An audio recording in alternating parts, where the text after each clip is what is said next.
On fait comme s'il n'y avait personne. Hein. Bonjour, je m'appelle Nicolas Van Den Abe, je suis Managing Director d'Engie Renouvelable en Belgique et aux Pays-Bas. Et c'est la première fois que je fais une interview pareille, donc je suis assez impatient de la discussion. Bonjour, je suis Martina Pianta, je suis là aujourd'hui pour interviewer Nicolas Van Den Abe et je suis ravie et curieuse de cette interview.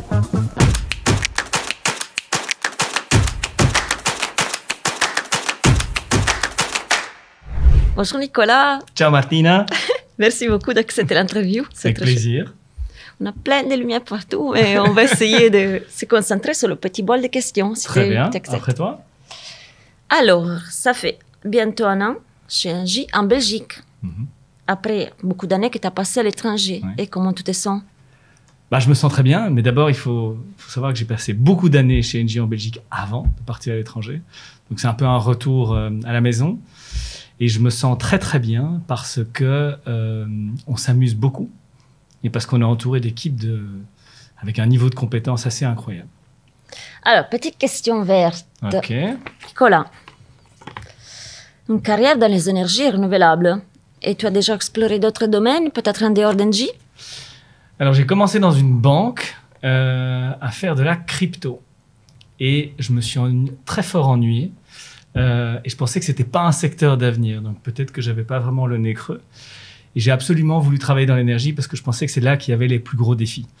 Donc j'ai commencé chez Engie il y a bientôt 18 ans et j'ai travaillé dans la commercialisation de l'électricité. J'ai travaillé longtemps dans le gaz naturel et en fait ça fait que 5-6 ans que je suis dans le renouvelable. Alors, prochaine question verte. Est-ce que tu te sens plus à l'aise à parler ta langue nationale ou tu préfères l'espagnol ou peut-être l'anglais?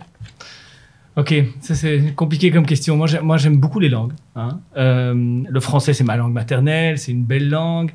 J'aime beaucoup le néerlandais parce que ça permet d'être très franc et très direct. J'aime bien l'anglais parce que c'est efficace. Ouais. Mais j'ai vraiment une touche particulière pour l'espagnol, surtout l'espagnol d'Amérique latine parce qu'il est chantant.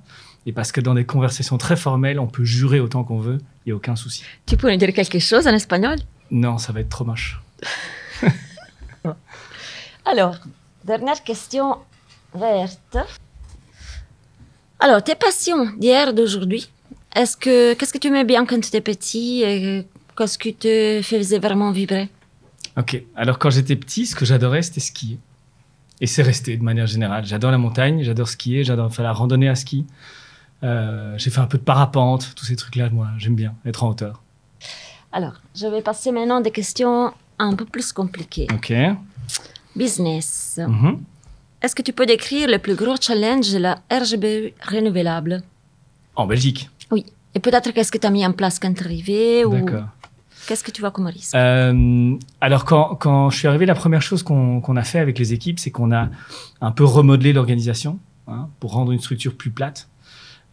Et aussi rajouter des compétences qui étaient nécessaires à cause des défis actuels. Donc ça, on a fait dans les 6 premiers mois. Et pourquoi est-ce qu'on a un peu changé la structure? C'est justement pour ces défis, mais aussi pour aligner la structure avec la structure de la GBU renouvelable. Alors les défis en Belgique, ils sont assez particuliers. Il faut savoir que jusqu'il y a, on va dire 1 an et demi, 2 ans, tout le renouvelable en Belgique, le renouvelable de grande taille, donc les parcs éoliens, les parcs solaires, fonctionnait économiquement grâce à beaucoup de supports qui venaient des régions. Un support sous forme de certificat vert. Alors tout ça, pour différentes raisons, ça s'est complètement annulé maintenant. Il n'y en a plus. Il n'y a plus de support. Et qu'est-ce que ça fait? Ça fait que pour le renouvelable, c'est plus difficile de survivre économiquement. Et ça veut dire qu'au lieu d'être payé par l'État, il faut produire ces électrons verts et se faire payer par des clients. Et qui dit se faire payer par des clients dit qu'il faut être compétitif parce qu'il faut battre nos concurrents. Donc ça a 2 impacts en fait. Ça a des impacts sur notre parc existant. Notre parc existant, il faut s'assurer qu'il soit compétitif. Il faut s'assurer de produire un maximum de mégawattheures, de faire très attention à nos coûts, de faire attention à la gestion des risques du marché. Et puis, de proposer des contrats de vente à nos clients qui sont intéressants. Ça, c'est pour le parc existant et c'est assez nouveau. Et évidemment, on a des grandes ambitions de développement du renouvelable. On aimerait bien arriver à 1 gigawatt de capacité installée en Belgique sur Terre d'ici 2030. Pour faire ça, là où avant, on allait construire tous les parcs potentiels possibles et imaginables qui avaient un permis. Maintenant, on va peut-être mettre de côté les plus petits parcs qui sont moins économiques, où il y a moins de vent, où il y a moins de soleil. Et on va se focaliser là où on peut avoir des parcs plus grands, avec plus de vent, plus d'économie d'échelle, et au final, qui nous permettront de vendre de l'énergie qui est pas chère pour le client qui veut de l'énergie verte. Super. Donc, on va presque doubler notre capacité d'ici 2030. C'est un gros C'est défi. l'idée. Et si on fait ça bien, on dépassera l'objectif largement. Super. Est-ce que tu vois des risques dans ces défis? Moi, je dirais que le risque principal, c'est est-ce que le monde politique va suivre pour continuer la croissance du renouvelable? Il y a un push de l'Europe pour faire du renouvelable, il y a un push des clients pour avoir plus d'électricité verte, mais il y a quand même beaucoup de populations locales qui n'aiment pas trop avoir des éoliennes ou des grands parcs solaires près de chez eux. Donc, se mettre main dans la main avec le politique et avec les autorités locales pour s'assurer de la meilleure implantation du renouvelable, c'est un des très gros défis. Et je vois qu'il y a un risque parce qu'il n'y a pas de consensus au niveau de la classe politique sur oui, il faut y aller, où est-ce qu'il faut y aller, est-ce qu'on va dans les forêts, est-ce qu'on va dans les zones industrielles, etc. Donc ça, pour moi, c'est un risque. Et ben, d'ailleurs, Nicolas, comment est-ce que tu penses que ça s'intègre? C'est là dans la stratégie Engie Belgium 2030? Ok, ça c'est une question pas piège du tout. Hein. La stratégie Engie Belgium 2030, c'est 1, renouvelable, 2, flex, 3, clients. Et nous, ce qu'on veut faire, c'est essayer de développer un max de renouvelables pour pouvoir décarboniser un max nos clients. Donc voilà, ça je pense que ça s'intègre parfaitement. Merci. Eh ben, j'ai bien peur, Nicolas, que c'est à toi de me poser une question maintenant. La jaune, c'est ça, hein? Oui. Alors, Martina, tu fais partie des nouvelles équipes de l'organisation. Est-ce que tu vois ça comme un défi et comment le ressens-tu?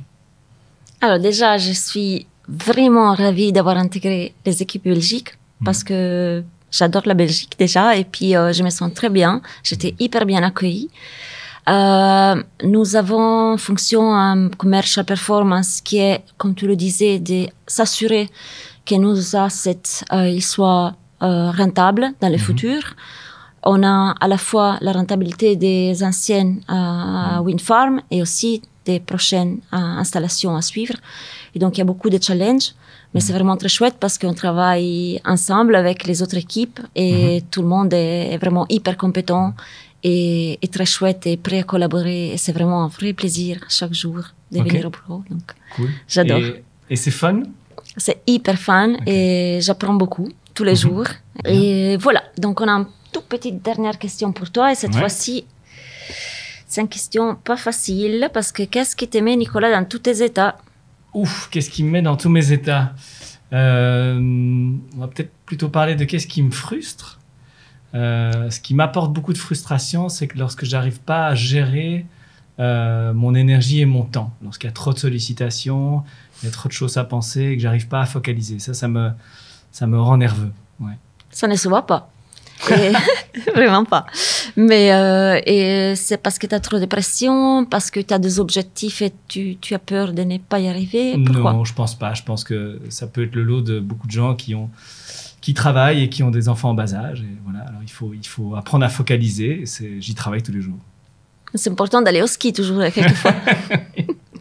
C'est vrai. Voilà. Ben, merci beaucoup pour t'être prêté à cet exercice. Merci à toi, Martina, de l'avoir fait. Merci. Est-ce que peut-être pour finir, tu veux nous dire un petit mot en espagnol? Hola, ¿qué tal? ¿Cómo estás? Bien, gracias. Merci beaucoup à tous d'avoir suivi cette petite capsule sur Engie Belgique renouvelable. Je vous conseille d'aller suivre les autres capsules d'Engie Belgique sur la plateforme. Merci beaucoup et à la prochaine.